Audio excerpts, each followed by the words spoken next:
يا أيها الذين آمنوا اتقوا الله حق تقاته ولا تموتن إلا وأنتم مسلمون.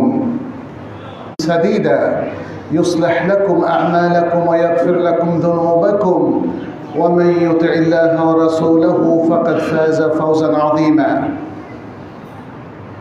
أما بعد فإن خير الحديث كتاب الله وخير الهدي هدي محمد صلى الله عليه وسلم وشر الأمور محدثاتها وكل محدثة بدعة. أيها المسلمون، أوصيكم ونفسي بتقوى الله عز وجل، فاتقوا الله يا عباد الله. اتقوا الله في أنفسكم وأولادكم وأزواجكم وعشيرتكم في علنكم وسركم. في أقوال التقوى وصية الله للأولين والآخرين ولجميع الأنبياء والمرسلين. نسأل الله سبحانه أن يتقبل منا ومنكم صالح الأعمال ويجعلنا আমরা খুতবায় সংক্ষিপ্তভাবে এই দুটো বিষয়ের উপর হাইলাইট করব যে নবী সাল্লাল্লাহু আলাইহি সাল্লাম আমাদের ইবাদত এবং মুআমালাতে কি নির্দেশনা আমাদেরকে দিয়েছেন, কি নীতিমালা আমাদেরকে দিয়েছেন।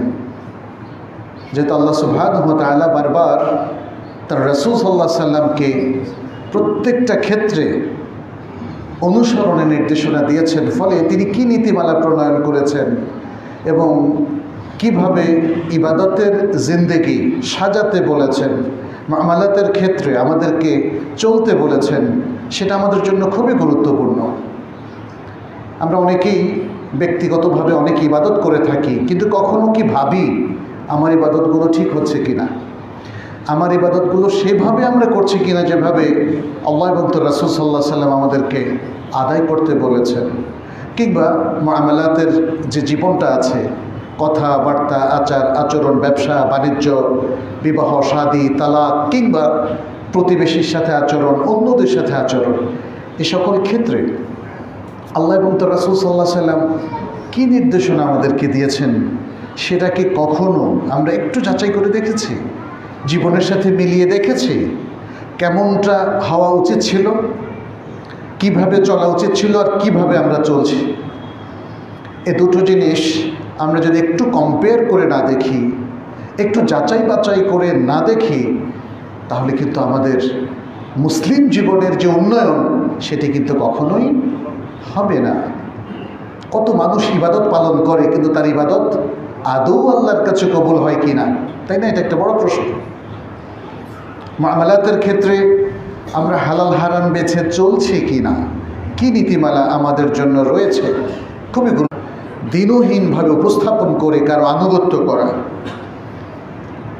আর শরীয়তের পরিভাষায় আল্লাহর সামনে নিজেকে বিনীতভাবে নিবেদন করে এবং নিজেকে ছোট হীন হিসাবে পেশ করে উপস্থাপন করে জীবনের সকল ক্ষেত্রে আল্লাহর আনুগত্য করা এবং আল্লাহ রাসূল সাল্লাল্লাহু আলাইহি ওয়াসাল্লামের অনুসরণ করা।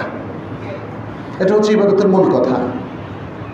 আল্লাহ সুবহানাহু ওয়া তাআলা আমাদেরকে সারা জীবনভর এমনভাবে চলার নির্দেশনা দিয়েছেন যাতে জীবনের সব কাজ ইবাদত হয়ে যায়, এবং এই দিকটাকে সামনে রেখে আল্লাহ সুবহানাহু ওয়া তাআলা আল কোরআনের মধ্যে স্পষ্ট করে দিয়েছেন যে আমাদের জীবনের বা আমাদের সৃষ্টির প্রধানতম উদ্দেশ্য কি? আল্লাহর ইবাদত করা। ওয়ামা খালাকতুল জিন্না ওয়াল ইনসা ইল্লা লিয়াবুদুন। জিন এবং ইনসানকে শুধু আমার ইবাদতের জন্য সৃষ্টি করেছি। আমাদের অনেকে হয়তো প্রশ্ন করতে পারেন, আমার তো ইবাদতের বাইরে অনেক কাজ আছে। মানুষের মাথায় এটাই কাজ করে, তারা মনে করে আমাদের ইবাদত মানে হচ্ছে এই যে আমরা আজকে সালাতুল জুমা পড়তে আসলাম, সিয়াম রাখলাম, কোরবানি করলাম, হজ করলাম, উমরা করলাম, ব্যাস শেষ। বাকি অংশটা হলো মুআমালাত। তাহলে এতটুকু ইবাদত করলেই অনেকে মনে করছেন যে যথেষ্ট। আসলে ইসলাম মুআমালাতকে ইবাদতের মধ্যে গণ্য করে নিয়েছে, কিন্তু বিশেষ প্রক্রিয়ায়। সেটি হচ্ছে যদি প্রত্যেকটা কাজ আল্লাহ এবং তার রাসূল সাল্লাল্লাহু আলাইহি সাল্লামের নির্দেশনার আলোকে আমরা করি, তাহলে প্রত্যেকটা কাজ কি হবে? ইবাদতে পরিণত হবে। ফলে ইবাদতের প্রোগ্রামটা আমাদের দুই প্রকার। প্রথম হচ্ছে খাস এবং এক্সক্লুসিভ ইবাদত। আল্লাহ সুবহানাহু ওয়া তাআলা কিছু প্রোগ্রাম দিয়েছেন যেগুলো মূলত ইবাদত হিসাবে তিনি নির্ধারণ করে দিয়েছেন। এগুলো দুনিয়ার কোনো উদ্দেশ্যে পরিপালিত হয় না। 5 ওয়াক্ত সালাত, এটা দুনিয়ার উদ্দেশ্যে নয়, এগুলি ইবাদতের বিশেষ প্রোগ্রাম। রমাদানের সিয়াম ইবাদতের বিশেষ প্রোগ্রাম, হজ ইবাদতের বিশেষ প্রোগ্রাম, উমরা ইবাদতের বিশেষ প্রোগ্রাম, কোরবানি। কিছু কিছু ইবাদত হচ্ছে যেটার জন্য আমাদের পয়সা খরচ করতে হয় না। আপনি যদি আল্লাহর কাছে দোয়া করেন, কয় পয়সা লাগে? 5 ওয়াক্ত সালাত পড়তে টাকা লাগে? লাগে না। সিয়াম রাখতে টাকা লাগে? কিন্তু কিছু কিছু ইবাদত আছে যেটা পরিপালন করতে টাকা লাগে, যেমন হজ কিংবা উমরা। আপনাকে যেতে হবে, মক্কায় থাকতে হবে, একটা খরচ আছে। আরও আছে যেমন কোরবানি। এবং অর্থনৈতিক আরও বিশেষ ইবাদত হচ্ছে দান খয়রাত, সাদাকা এবং যাকাত। তাহলে আল্লাহ তাআলা জীবনের প্রত্যেকটা অংশেই ইবাদতের ব্যবস্থা করে দিয়েছেন। সুবহানাল্লাহ। আমাদের এই বিশেষ ইবাদতের বাইরেও জীবনের অনেক কিছু আছে। বিবাহ শাদী, ব্যবসা বাণিজ্য, চাকরি, পেশাগত দায়িত্ব পালন, মেডিকেল ইস্যু, বাড়ি বানানো, হ্যাঁ, আরও অনেক কিছু। তো এগুলোকে আমরা সাধারণত মুআমালাত বলি। এর প্রত্যেকটা জায়গায় ইসলামের কোনো নির্দেশনা আছে কি না? আছে। ইসলামের এই নির্দেশনা মানেই হচ্ছে হয় আল্লাহ সুবহানাহু ওয়া তাআলা আমাদের জন্য কিছু নীতিমালা এবং কিছু নির্দেশনা দিয়েছেন ইবাদতের ক্ষেত্রে, এবং কিছু নির্দেশনা দিয়েছেন মুআমালাতের ক্ষেত্রে, হালাল হারাম বেছে চলার ক্ষেত্রে। এগুলো কিন্তু জানতে হবে, জানার বিষয় আছে। এই নীতিমালাগুলো অটোমেটিক রপ্ত হয় না, এগুলো একাডেমিক্যালি পড়াশোনা করে জানতে হয়। পড়া এবং শোনা, হয় আপনি বিশুদ্ধ তথ্য ভাণ্ডার থেকে পড়বেন অথবা মুহাক্কিক উলামায়ে কেরামের কাছে শুনবেন। এটাই হচ্ছে পড়া এবং শোনা। আমরা পড়াশোনা বলে শুধু পড়াকে বুঝি, আসলে পড়াশোনা এটা হচ্ছে জানার দুটো পদ্ধতি, একটা হলো পড়া আর একটা হলো শোনা। এবং আপনি দেখেন হাদিসও কিন্তু এভাবে এসছে, শুনে শুনে, তাই না? এবং পরবর্তীতে লিখে এবং লিখাটা পড়ে, এভাবেই।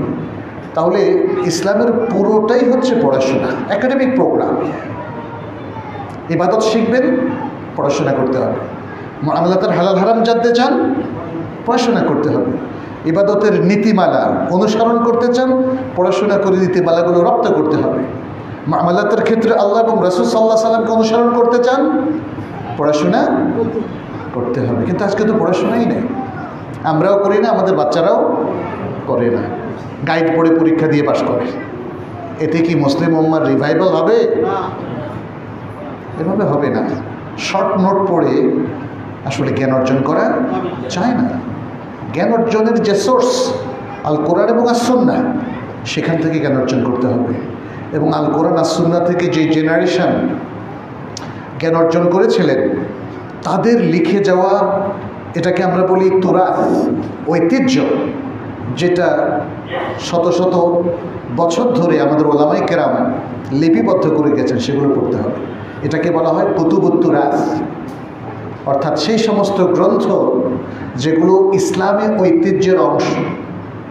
কোরআনের পাশাপাশি তার তাফসীর, হাদিসের পাশাপাশি তার যে সরাসরুহাত রয়েছে, উলামায়ে কেরামের গবেষণা এবং তার যে একাডেমিক নির্যাস, কন্ট্রিবিউশন, অবদান রয়েছে, সেগুলো আমাদের পড়তে হবে।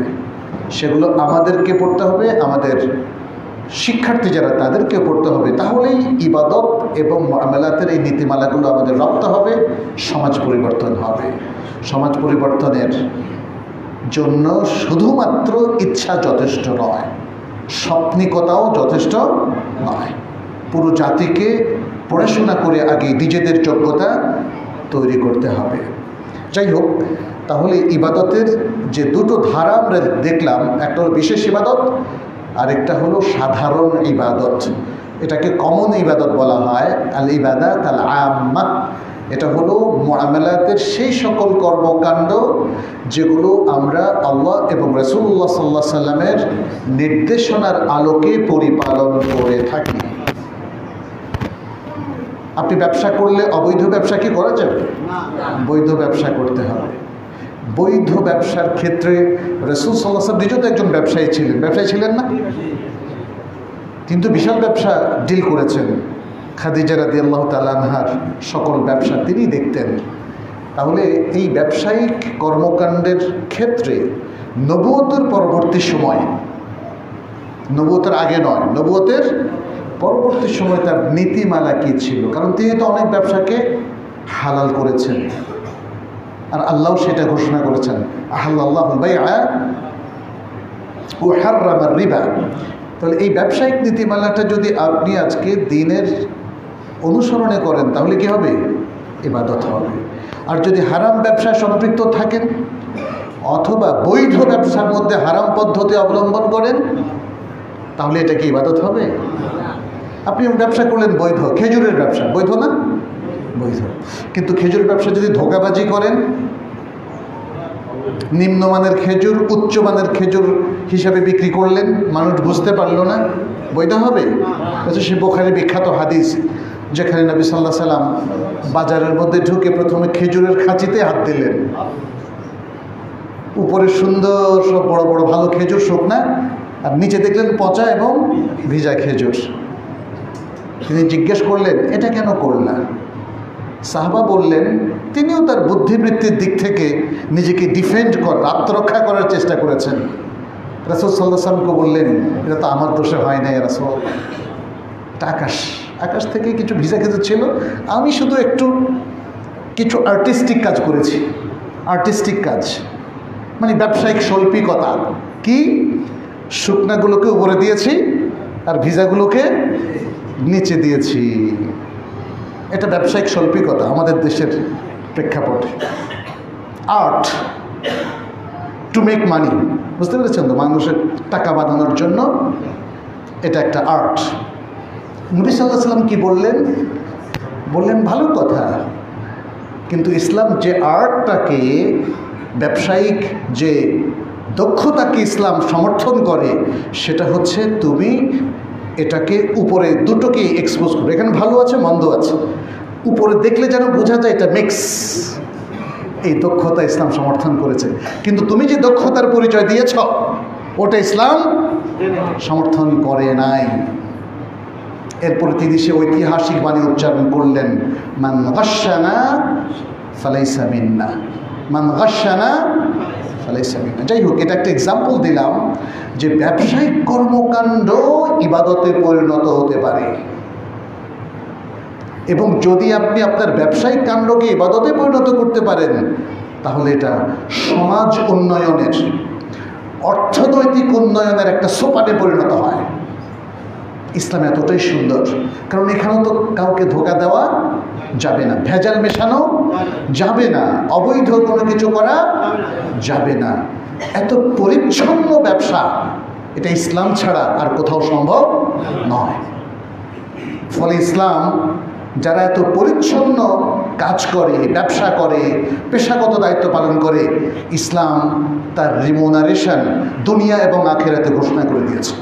দুনিয়াতে এই কাজগুলো হবে সাদাকাহ এবং ইবাদাহ, আর আখিরাতে তার জন্য থাকবে বিশাল পুরস্কার, বিশাল পুরস্কার। প্রিয় ভাইয়েরা, আমরা ইবাদত এবং মুআমালাতের বিষয়গুলো বুঝলাম। আমার মনে হয় যেহেতু সময় সংক্ষেপ, আমরা দীর্ঘ সময় জ্ঞাপন করব না। মুআমালাতের বিষয়টা হচ্ছে এক্সক্লুসিভ ইবাদতের বাইরে, আর সবগুলোই মুআমালাত, কিন্তু এই মুআমালাতগুলো ইবাদতে পরিণত হওয়ার একটা চান্স আছে। আপনি ঘুমাচ্ছেন, এটা আমাদের মুআমালাতের বিষয়। খাচ্ছেন, এটা মুআমালাতের বিষয়। হেঁটে বাজারে যাচ্ছেন, এটা মুআমালাতের বিষয়। কিন্তু আপনার ঘুম, খাবার দাবার, হাঁটা চলা ফেরা, এই সব কিছু যদি আপনি আল্লাহ সন্তুষ্টির জন্য করেন আর রাসূল সাল্লাল্লাহু আলাইহি সাল্লামের সুন্নাহ অনুযায়ী করেন, তাহলে কি হবে? তাহলে মুআমালাত আর মুআমালাত থাকছে না, কি হয়ে যাচ্ছে? ইবাদত। তারপরেও ইসলাম ইবাদতের জন্য কিছু মৌলিক নীতিমালা প্রণয়ন করেছে, এবং এই নীতিমালাগুলো আমরা কোরআন এবং সুন্নাহয় পাই। কার মাধ্যমে? নবী সাল্লাল্লাহু আলাইহি সাল্লামের মাধ্যমে। অতএব নবী সাল্লাল্লাহু আলাইহি সাল্লাম হচ্ছে আমাদের প্রথম ফোকাস, ব্যক্তি যার মাধ্যমে আমরা সব, যাকে অনুসরণ করি, যাকে দেখে আমরা সব আমলগুলো করব। কোরআন তার মাধ্যমে পেয়েছি, হাদিসও তার মাধ্যমে আমরা পেয়েছি। অতএব মুসলিম উম্মার পুরো জ্ঞানটা, জ্ঞানের পুরো সম্ভারটা নবী সাল্লাল্লাহু আলাইহি সাল্লামের মাধ্যমে আমরা পেয়েছি। এই জন্য আমাদের প্রত্যেক কাজের শুরুতে এই মহান ব্যক্তিকে সামনে রাখতে হবে, সাল্লাল্লাহু আলাইহি ওয়াসাল্লাম। তিনি কিভাবে সংসার চালিয়েছেন, কিভাবে সালাত আদায় করেছেন, কিভাবে সিয়াম পরিপালন করেছেন, কিভাবে হজ করেছেন, উমরা, প্রত্যেকটা জায়গায়, ইভেন সমাজ কি করে চালিয়েছেন, বিচার কি করে করেছেন, ব্যবসা বাণিজ্যের জন্য এটাকে কিভাবে মনিটরিং করেছেন, রাষ্ট্র কি করে চালিয়েছেন, কাকে দেখতে হবে? নবী সাল্লাল্লাহু আলাইহি ওয়াসাল্লাম। তাকে দেখে তার আদর্শ অনুযায়ী সব কিছু পরিচালনা করতে হবে। এটাই হচ্ছে আল্লাহ তাআলার পক্ষ থেকে আরোপিত নির্দেশনা, এবং প্রত্যেক মুসলিমের উপর এটা ফরজ। এটা কিন্তু অপশনাল নয়। আপনি এটা বলতে পারবেন না মুসলিম যদি আপনি থাকতে চান যে নবী সাল্লাল্লাহু আলাইহি সাল্লামের সুন্নাহ আমার ইচ্ছা হলে ফলো করব, ইচ্ছা হলে ফলো করব না। ইসলামকে আমি ইচ্ছে হলে মেনে চলবো, ইচ্ছা হলে মানব না। আমি ইচ্ছে হলে সালাত পড়বো, এটা আমার ব্যক্তিগত আমল, আর কখনো আমি সালাত পড়বো না যদি আমার মনে না চায়। ইচ্ছে হলে কখনো শরিয়া মেনে চলবো, আবার ইচ্ছে হলে শরিয়াকে বাতিল করে দেব। এই কোনো অপশান কি আছে? কোনো অপশান নাই। আমাদের কারোই কোনো অপশান নাই, যেহেতু আমাদের স্রষ্টাকে আল্লাহ, তিনি আমাদের মালিক, তিনি আমাদের রব, তিনি আমাদের ইলাহ।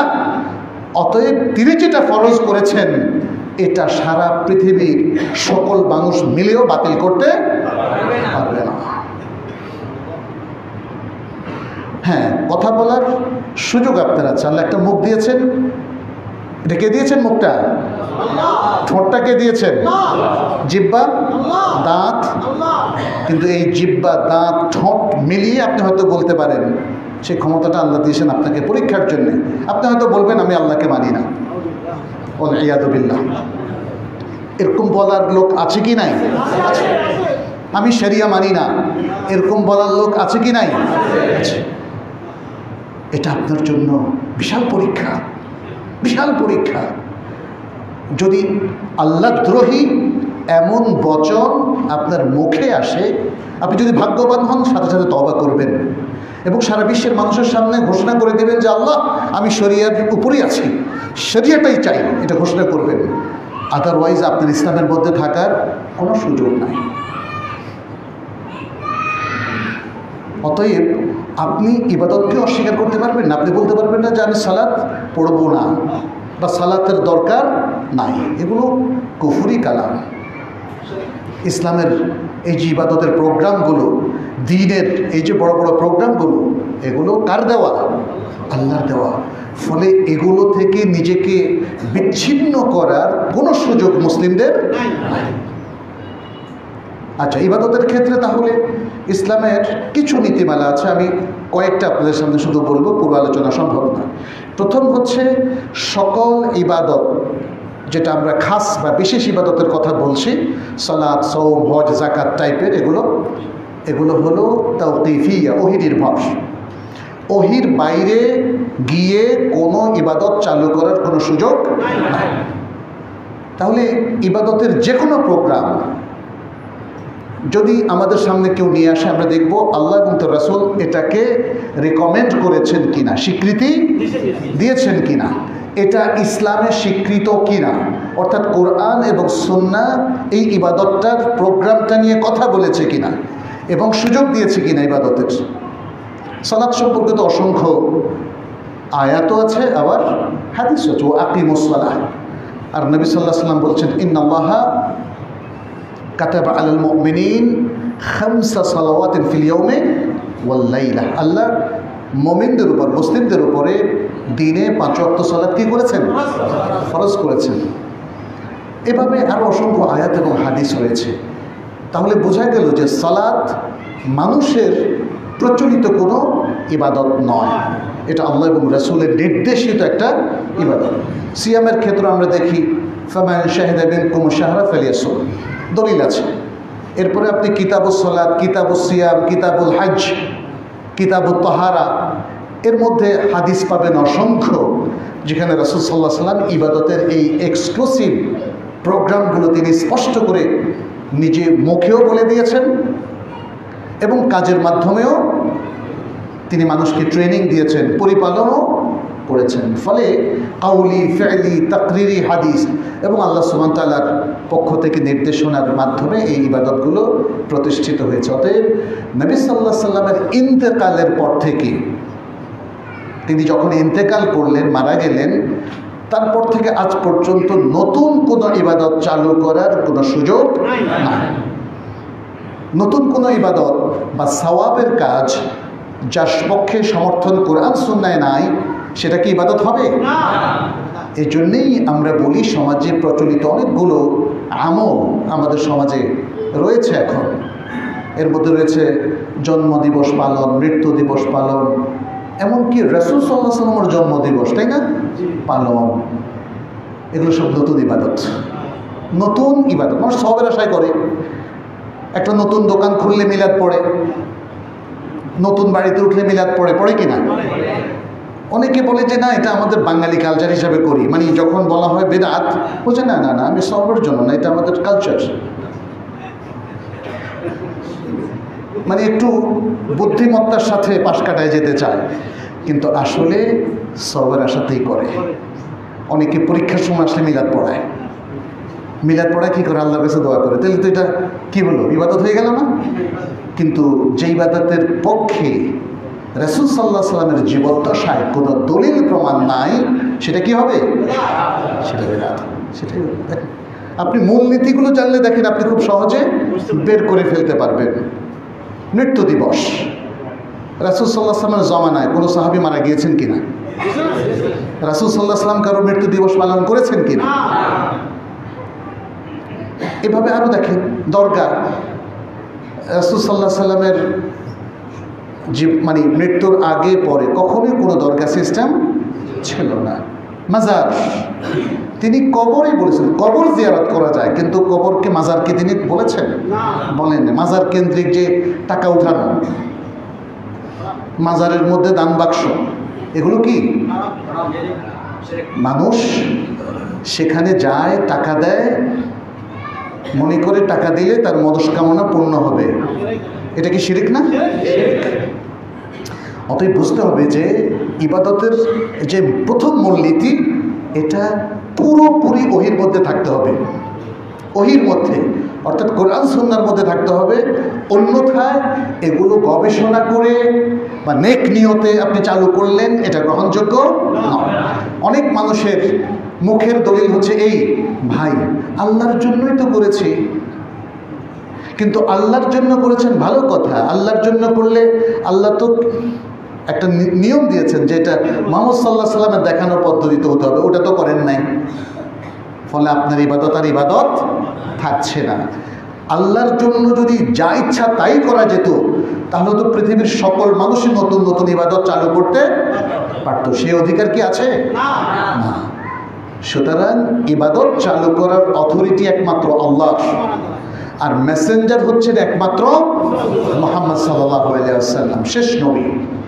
এর আগের নবীরা মেসেঞ্জার ছিলেন আগের কওমের জন্যে, কিন্তু নবী মুহাম্মদ সাল্লাল্লাহু আলাইহি ওয়াসাল্লাম যখন আসলেন, তিনি থেকে কিয়ামত পর্যন্ত মেসেঞ্জার কয়জন? একজন। অতএব ইবাদতের সকল প্রোগ্রাম নিতে হবে এই মুহাম্মদ সাল্লাল্লাহু আলাইহি ওয়াসাল্লাম থেকে। এর বাইরে কোনো সওয়াবের আমল, কোনো ইবাদত, কোনো তাআত, কোনো নতুন আমল ইসলামের আমল হিসাবে পরিচালিত করার কোনো সুযোগ নাই। আচ্ছা, এটা হলো প্রথম নীতিমালা। দ্বিতীয় নীতিমালা হচ্ছে আল্লাহ এবং তার রাসূল সাল্লাল্লাহু আলাইহি সাল্লাম যে ইবাদতগুলোর নির্দেশনা দিয়েছেন এর বাইরে যে কোনো কাজকে ইবাদত হিসাবে পরিপালন করা হারাম। আল্লাহ এবং তার রাসূল যে কোনো কাজকে ইবাদত হিসাবে স্বীকৃতি দিয়েছেন সেটা তো ইবাদত, একটু আগে জানলাম প্রথম নীতিমালা। কিন্তু এর বাইরে গিয়ে অন্য যে কোনো আমলকে ইবাদত হিসাবে চালু করা বা সওয়াবের কাজ হিসাবে, দ্বীনের কাজ আমল হিসাবে চালু করা চলবে না। এটা কি হারাম, এটা হারাম, এটা হারাম। এই জন্য উলামায়ে কেরাম এভাবে বলেছেন, আল ইবাদাতু মুহাররামা, সকল ইবাদত হারাম শুধু সেই ইবাদতগুলো ছাড়া যেগুলো আল্লাহ এবং তার রাসূল সাল্লাল্লাহু আলাইহি সাল্লাম প্রণয়ন করেছেন, স্বীকৃতি দিয়েছেন। তাহলে এর বাইরে আর কোনো ইবাদত আসলে ইবাদত হবে না। যেহেতু ইবাদত হবে না, আপনি এটাকে ইবাদত হিসেবে চালু করাটা হারাম হবে। আচ্ছা, ইবাদত কবুল হওয়ার জন্য এটা তৃতীয় শর্ত, তৃতীয় বিষয় নীতিমালা। ইবাদত কবুল হওয়ার শর্ত হলো তিনটা। এক নম্বর হলো পূর্ণ ঈমান, হাফ ঈমান দিয়ে হবে না, পূর্ণ ঈমান। দ্বিতীয় হচ্ছে ইখলাস, অর্থাৎ এই ইবাদতটা আপনি আল্লাহর জন্য করবেন। আপনি যদি সালাতটা, আজকে সালাতুল জুমাটা মানুষকে দেখানোর জন্য পড়েন, সব ঠিক আছে, কিন্তু নিয়তের কারণে এটা কি হয়ে গেল? অশুদ্ধ হয়ে গেল। আমাদের একটা লেকচার আছে, প্রায় সপ্তাহখানেকের মধ্যে আমরা দিয়েছিলাম। সেটা হচ্ছে নিয়তের পরিবর্তনে ইবাদত যে নষ্ট হয় তা না, বরং নিয়তের পরিবর্তনে এটা জাহান্নামে যাওয়ার কারণও হতে পারে। যিনি আল্লাহর পথে শাহাদাত বরণ করেছেন, নিয়তটা যদি তার বীর হওয়া, তাহলে সে কোথায় যাবে? যিনি ইলম অর্জন করেছেন, নিয়তটা যদি তার এটা থাকে যে আমাকে মানুষ পণ্ডিত বলবে, তার মাসির কোথায়? জাহান্নামে। এবং যিনি ধনী ব্যক্তি, সাদাকা দিচ্ছেন, যাকাত দিচ্ছেন, উদ্দেশ্য হচ্ছে লোক দেখানো, মানুষ বলে দেখো দানবীর, তার জায়গা কোথায়? এত এক্সক্লুসিভ বড় বড় ইবাদত মানুষকে নিয়তের পরিবর্তনে জাহান্নামের দিকে নিয়ে যাচ্ছে। তাহলে ইবাদত কবুল হওয়ার দ্বিতীয় শর্ত হচ্ছে নেক নিয়ত থাকতে হবে, মানে ইখলাস। কার জন্য করবেন? আল্লাহর জন্য। এবং তৃতীয় শর্তটা হচ্ছে প্রত্যেকটা আমলের ক্ষেত্রে, ইবাদত এবং মুআমালাতের, যে মুআমালাতটাকে আপনি ইবাদতে রূপান্তরিত করতে চান, প্রত্যেকটা আমলের ক্ষেত্রে নবী সাল্লাল্লাহু আলাইহি ওয়াসাল্লামের সুন্নাহকে ফলো করতে হবে। কুল ইন কুনতুম তুহিব্বুনাল্লাহা ফাত্তাবিউনি ইউহিব্বুকুমুল্লাহ ওয়া ইয়াগফির লাকুম যুনুবাকুম। সুবহানাল্লাহ। قل أطيعوا الله وأطيعوا الرسول وما آتاكم الرسول فخذوه وما نهاكم عنه فانتهوا। অসংখ্য আয়াত রয়েছে যেখানে আল্লাহ সুবহানাহু ওয়া তাআলা স্পষ্ট করে দিয়েছেন জীবনের প্রত্যেকটা ক্ষেত্রে নবী মুহাম্মদ সাল্লাল্লাহু আলাইহি ওয়াসাল্লামকেই অনুসরণ করতে হবে। তাহলে ইবাদত কবুল হওয়ার তিনটা শর্ত মনে রাখবেন। যদি মনে রাখেন তাহলে পথ হারাবেন না। ইমানটাকে পূর্ণ রাখতে হবে, পূর্ণ ইমান। ইমানের মধ্যে আসলে কোনো ধরনের কম্প্রোমাইজ আল্লাহ পছন্দ করেন না। আপনি যদি বলেন 999টা পয়েন্টে আমি ঠিক আছি, একটা জায়গায় মাঝে মাঝে একটু শিরক করতে হয়, কি বলেন? রেজাল্টটা কি? বরবাদ। ইমান জিরো হয়ে যাবে, ইমান জিরো হয়ে যাবে। শিরকের ভাইরাসটাকে আল্লাহ তাআলা একদমই সহ্য করেন না। তার কোনো প্রিয় বান্দাও যদি একটা শিরিক করে, তার লক্ষ লক্ষ ইমানের অন্যান্য পয়েন্টগুলো কি হয়ে যাবে? বরবাদ হয়ে যাবে, ধ্বংস হয়ে যাবে। কারণ শিরিক হচ্ছে মিন নাওয়াকিদিল ইমান। নাওয়াকিদ শব্দটা নাকিদুনের বহুবচন। নাকিদুন মানে ধ্বংসকারী। আল্লাহ নিজেই বলেছেন শিরিক ইমানকে কি করে দেয়? ধ্বংস করে দেয়। এই জন্য আল্লাহ তাআলা শিরিককে কখনো ক্ষমা করেন না। এটা ভয়াবহ একটা অপরাধ। ইন্নাল্লাহা লা ইয়াগফিরু আন ইউশরাকা বিহি ওয়া ইয়াগফিরু মা দুনা যালিকা লিমান ইয়াশা। সূরা নিসার মধ্যে আল্লাহ তাআলা একাধিকবার বলেছেন এই কথা। ইবাদতের এই মূলনীতিগুলো আপনারা অনুসরণ করবেন। আরও অনেক মূলনীতি আছে, আমি সংক্ষেপ করছি। দ্বিতীয় হচ্ছে মুআমালাতের ক্ষেত্রে মূলনীতি। মুআমালাতের ক্ষেত্রে মূলনীতি, প্রথম মূলনীতিটা হচ্ছে মুআমালাতের প্রত্যেকটা ইস্যু, প্রত্যেকটা কাজ, প্রত্যেকটা আমল এটা ইবাদতে রূপান্তরিত হয় যদি ইবাদতের শর্তগুলো এখানে পরিপালন করে। ইবাদতের শর্তগুলো ঈমান, ইখলাস এবং সুন্নাহর অনুসরণ। ঈমান, ইখলাস এবং সুন্নাহর অনুসরণ। যদি মুআমালাতের প্রত্যেকটা পয়েন্টে আপনি এগুলোকে অনুসরণ করেন, তাহলে এটা মুআমালাত থেকে আপডেট হয়ে এবং এটা উন্নত হয়ে এটা ইবাদতের পর্যায়ে উপনীত হয়। আল্লাহ তখন আপনার মুআমালাতের প্রত্যেকটা কাজের জন্য আপনাকে রিওয়ার্ড দিবেন। আপনি আপনার স্ত্রীর মুখে যে লোকমাটা তুলে দিচ্ছেন, এর মাধ্যমে আপনি সওয়াব পাবেন। আপনি বন্ধুদের সাথে হেসে কথা বলছেন, আপনি সওয়াব পাবেন। আপনি দান খয়রাত করছেন, আপনি সওয়াব পাবেন। আপনি একটা বৃক্ষ রোপণ করেছেন, এই বৃক্ষ থেকে আপনি নিয়ত করেছেন যারাই খায় আমি সাদাকা করলাম। একটা পাখিও যদি সেখান থেকে একটা দানাও যদি খায়, সাদাকা হয়ে যাবে। সুবহানাল্লাহ। ইসলাম এতটাই সুন্দর, এতটাই মহান, এতটাই উদার। দেখেন, এই যে চমৎকার একটা উদাহরণ দেওয়া হলো, এর মধ্য দিয়ে সমাজের মধ্যে কল্যাণের কাজ বেড়ে যাবে না? এখন মানুষ কি করে, আপনার ক্ষেত থেকে সামান্য কিছু খেলে ওটা নিয়ে লঙ্কা কাণ্ড হয়ে যায়, মারামারি খুনাখুনি পর্যন্ত হয়ে যায়।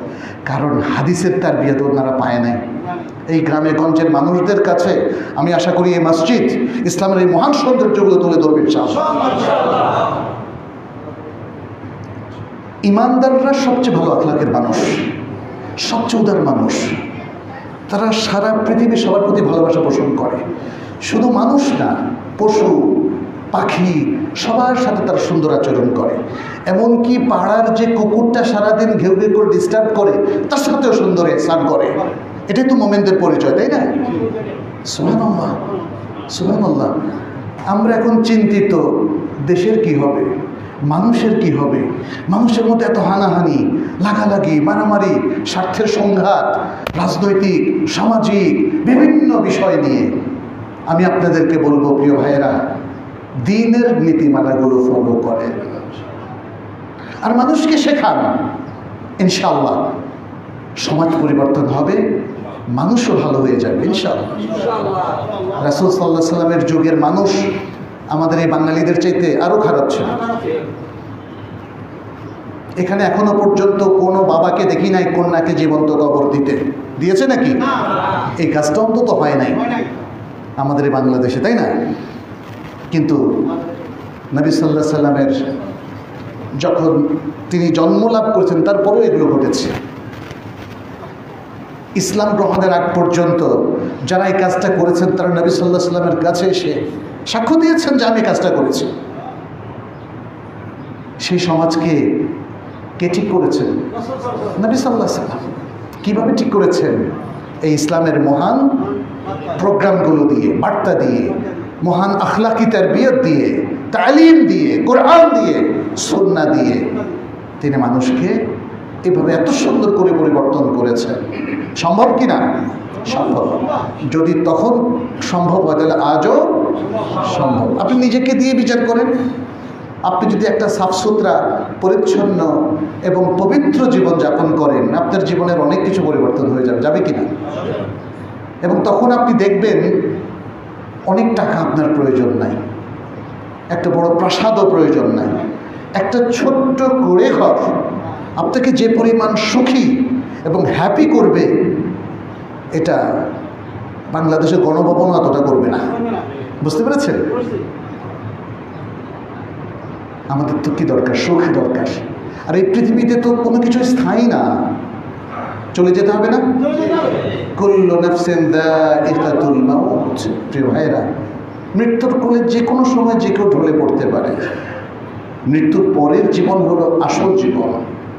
আমাদের পার্মানেন্ট রেসিডেন্স, স্থায়ী নিবাস কোথায়? আখিরাত। আখিরাত। দুনিয়ায় আজ আছি, কাল নাই। এত সুন্দর, এত শখ করে, ইন্টেরিয়র করে এত সুন্দর বাড়ি তৈরি করলেন, আহা, সে বাড়িতে কয়দিন থাকতে পারবেন বলেন? অতএব প্রত্যেকটা জায়গায় যদি আমরা এই নীতিটা, মুআমালাতের মধ্যে এই নীতিটা প্রয়োগ করি, তাহলে মানুষ কিন্তু আদর্শ মানুষ হয়ে যায়। সমাজ কল্যাণের আর পথে কোনো বাধা থাকে না, রাজনৈতিক সহিংসতা আর থাকে না। আপনি যাই করেন না কেন আপনার উদ্দেশ্য কি? আল্লাহর সন্তুষ্টি। অন্যায় করলে কি আল্লাহ সন্তুষ্ট হন? চুরি করলে আল্লাহ সন্তুষ্ট হন? রাহাজানিতে আল্লাহ সন্তুষ্ট হন? জুলুমের মধ্য দিয়ে আল্লাহ সন্তুষ্ট হন? খুন খারাপের মধ্যে আল্লাহ সন্তুষ্ট হন? ঘুষ, দুর্নীতি, অন্যায়, অমঙ্গল, এগুলো কোনোটার মধ্যে আল্লাহ সন্তুষ্টি আসে না। প্রিয় ভাইরা, তাহলে আল্লাহকে সন্তুষ্ট করার জন্য আপনাকে সেই কাজ করতে হবে যেটা আল্লাহ এবং তার রাসূল রেকমেন্ড করেছেন এবং বলেছেন এই কাজগুলো তোমরা করতে পারো। আর আমরা দেখছি সেই কাজগুলো করলে সমাজ ইতিবাচকভাবে পরিবর্তন হয়ে যায়, রাজনৈতিক সুবাতাস বইতে শুরু করে, মানুষ ভালো নেতৃত্ব পায়, অসৎ নেতৃত্ব দূর হয়ে যায়, যেভাবে জাহিলি সমাজের মধ্যে হয়েছিল। সুবহানাল্লাহ। তাহলে ইসলাম চর্চাটাই হচ্ছে মানবতার জন্য একমাত্র গ্রহণযোগ্য পথ। অন্য কোনো পথে মানুষ, মানবতা এবং বিশ্ব কোনোদিন সঠিক পথে আসতে পারে না। তাহলে মুআমালাতের প্রথম নীতিমালাটা আমরা কি বললাম? যে ইবাদতের নীতিমালাগুলো প্রয়োগ করলে মুআমালাত আর মুআমালাত থাকে না, কি হয়ে যায়? ইবাদত হয়ে যায়। আপনি ঘুমাচ্ছেন 8 ঘন্টা, এই 8 ঘন্টার জন্য সওয়াব পাবেন। আপনি পেট ভরে খাচ্ছেন, কিন্তু খাচ্ছেনটা কি? আপনার উপার্জনও হালাল ছিল, খাবারটাও হালাল, আর খাচ্ছেন আল্লাহ সন্তুষ্টির জন্য।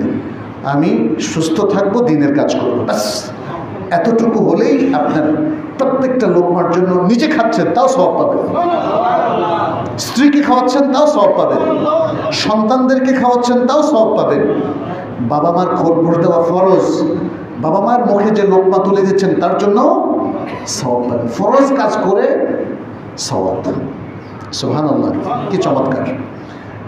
মুআমালাতের ক্ষেত্রে দ্বিতীয় আরেকটা নীতিমালা আছে, সেটি হচ্ছে মুআমালাতের ক্ষেত্রে আমরা জেনেছিলাম আল্লাহ এবং তার রাসূল সাল্লাল্লাহু আলাইহি ওয়াসাল্লাম যে ইবাদতের ক্ষেত্রে আমরা জেনেছিলাম আল্লাহ এবং তার রাসূল যেগুলো নির্ধারণ করেছেন এর বাইরে আর এক কদমও রাখা যাবে না। যেমন যোহরের সালাত 4 রাকাত ফরজ, 1 রাকাতও বাড়ানো যাবে না, আবার 1 রাকাতও কমানো যাবে না। কিন্তু মুআমালাতের ক্ষেত্রে এটা না। মুআমালাতের ক্ষেত্রে মৌলিক নীতিমালা হচ্ছে যে কোনো কাজ আপনি করতে পারবেন, যে কোনো কাজ আপনি করতে পারবেন, শুধু সেই কাজগুলো ছাড়া যেটা আল্লাহ এবং তার রাসূল নিষেধ করে দিয়েছেন। আল্লাহ এবং তার রাসূল যা নিষেধ করেছেন, যেটা খেতে নিষেধ করেছেন সেটা হারাম, যেটা করতে নিষেধ করেছেন সেটা করা হারাম, যেটা দেখতে নিষেধ করেছেন সেটা দেখা হারাম। কিন্তু এর বাইরে আর সব কিছু দেখতে পারবেন, আর সব কিছু করতে পারবেন, আর সব কিছু খেতে পারবেন। এই জন্য মুআমালাতের ক্ষেত্রে দুনিয়াটা হচ্ছে ওপেন, শুধু রেস্ট্রিকশন যে জায়গায় দেওয়া হয়েছে ওই রেস্ট্রিকশনটা মেনে চলবেন। রেস্ট্রিকশন বুঝতে পেরেছেন তো? যেটাকে হারাম এবং নিষিদ্ধ করে দেওয়া হয়েছে ওই জায়গায় যাবেন না। আর ইবাদতের ক্ষেত্রে দুনিয়াটা কনফাইন্ড, আবদ্ধ। অল্প কিছু ইবাদত আপনার জন্য করাটা বিধেয়, সঙ্গত, আর বাকি ইবাদত করা যাবে না। আপনি পূজা করতে পারবেন না, পূজা মণ্ডপে গিয়ে সেখানে ওটাকে এনজয় করতে পারবেন না। আপনি খ্রিস্টানদের উপাসনায় ঢুকে বলেন যে ঠিক আছে আজকে খ্রিস্টানদের মতো একটু ইবাদত করি, সেই সুযোগ নাই। অন্য যে কোনো ধর্মের ইবাদত আমাদের জন্য অ্যালাউড না, এবং সব ধর্ম বাদ দিয়ে নতুন কোনো পদ্ধতিরও ইবাদত আপনি করতে পারবেন না। পৃথিবীর মানুষ যে যেমন ইচ্ছা করুক, আপনার জন্য মনে রাখতে হবে আপনার রবের নির্দেশ মেনে চলা। অতএব অন্যদের ইবাদত এটা আপনার জন্য প্রযোজ্য নয়। মুআমালাতের ক্ষেত্রে হতে পারে অন্য ধর্মের লোকেরা মিষ্টি বানিয়েছে, এতে খেতে অসুবিধা নয় যদি তার মধ্যে অ্যালকোহল না থাকে, কিংবা তার মধ্যে হারাম কোনো মিশ্রণ না থাকে, মৃত পশুর জিলেটিন না থাকে, শূকরের চর্বি না থাকে, বা শূকরের জিলেটিন না থাকে। এটা একটু দেখে চলতে হবে। ইউরোপিয়ান আমেরিকানরা তারা খাবারের মধ্যে কিন্তু এগুলো মিশায় দেয়, এবং মুসলমানদের ব্রেন নিয়ে একটু খেলতে তারা পছন্দ করে। কোট দিয়ে দেয় তারা। সব বিস্কুট কিন্তু আপনি খেতে পারবেন না, সব চকলেটও খেতে পারবেন, সব পাউরুটিও না। অতএব খাদ্যের ক্ষেত্রে এই যে আপনার সাবধানতা, এটা হচ্ছে ইবাদত। মানে আপনার এই যে খাদ্য গ্রহণ প্রণালীকে ইবাদতের স্তরে পৌঁছিয়ে দেবে যদি আপনি খুব সতর্কতার সাথে হালালটা বেছে হালালের মধ্যে নিজেকে সীমাবদ্ধ রাখেন, বিকজ অফ আল্লাহ। কারণ আল্লাহ আপনাকে বলছে তুমি হালাল খাও, হালালান তয়্যিবা থেকে খাও, এর বাইরে যাও না। অতএব এটা বিশাল ব্যাপার, ছোটোখাটো ব্যাপার না। পৃথিবীর মানুষেরা যদি হালাল সিস্টেমের মধ্যে থাকতো, হালাল ট্যুরিজমের মধ্যে থাকতো, তাইলে আপনি কক্সবাজারে খারাপ কিছু দেখতে পেতেন না, বা সি বিচগুলোতে কোনো অশ্লীল দৃশ্য দেখতে পেতেন না। কিন্তু মানুষ তো হালালের মধ্যে নাই। যদি হালাল খাদ্য হালাল পানীয়ের মধ্যে থাকতো তাহলে হোটেলগুলোতে মদ সার্ভ করা হতো না।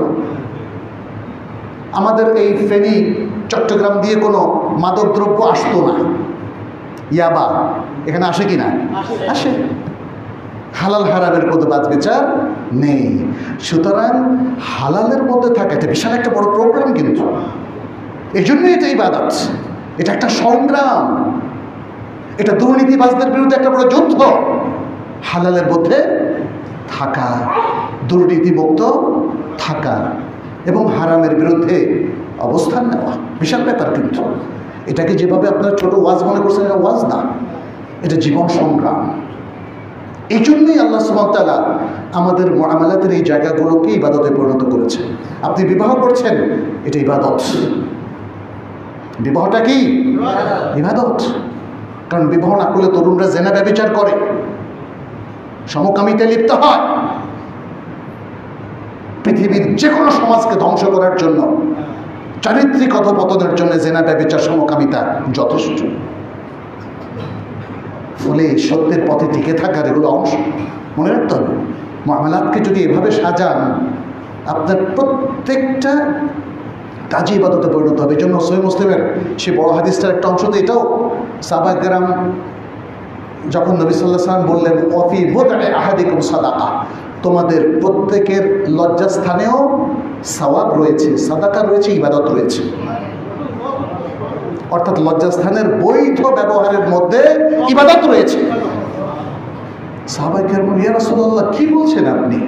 একজন ব্যক্তি তার কামনা বাসনা চরিতার্থ করবে আর এতে তার সওয়াব হবে, কি বলেন ইয়া রাসূলুল্লাহ?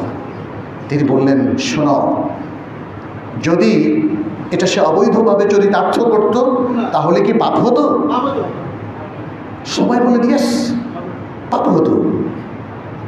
নবী সাল্লাল্লাহু আলাইহি ওয়াসাল্লাম বললেন, তাহলে বৈধভাবে করলে কেন সওয়াব হবে না? ইয়া সালাম, ইয়া সালাম, ইয়া সালাম। ইসলামটা এতটাই সুন্দর। Just try to be connected with Allah. আল্লাহর সাথে একটু কানেক্টেড থাকেন। এই যে ভালো কাজগুলো করছেন কেন?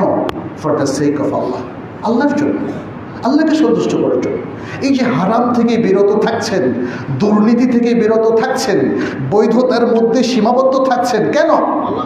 For the sake of Allah, to please Allah, আল্লাহকে সন্তুষ্ট করার জন্য, আল্লাহর ওয়াস্তে, আল্লাহর জন্য আমরা এগুলো করছি।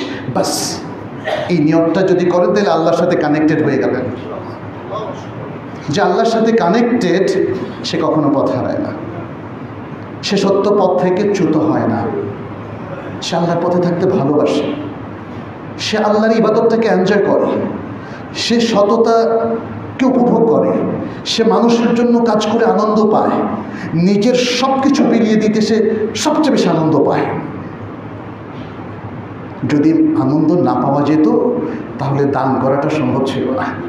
ওসমান বিন আফফান, তার বিলিয়নস অফ ডলার সমমূল্যের সম্পদ ছিল, সবটাই আল্লাহর পথে দিয়ে দিলেন। কিভাবে? দানশীলতাকে যদি কেউ এনজয় না করে তাহলে এটা সম্ভব না, এটা সম্ভব না।